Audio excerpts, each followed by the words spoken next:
بسم اللہ الرحمن الرحیم۔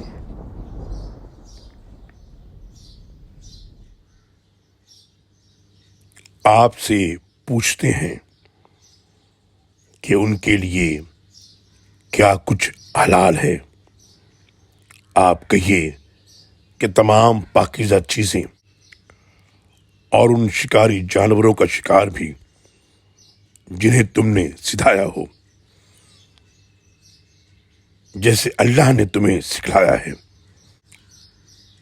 لہذا جو شکار وہ تمہارے لیے روکے رکھیں وہ کھا لو، اور ان پر اللہ کا نام لے لیا کرو، اور اللہ سے ڈرتے رہو۔ بلا شبہ اللہ کو حساب چکانے میں دیر نہیں لگتی۔ سورہ المائدہ آیت نمبر 4۔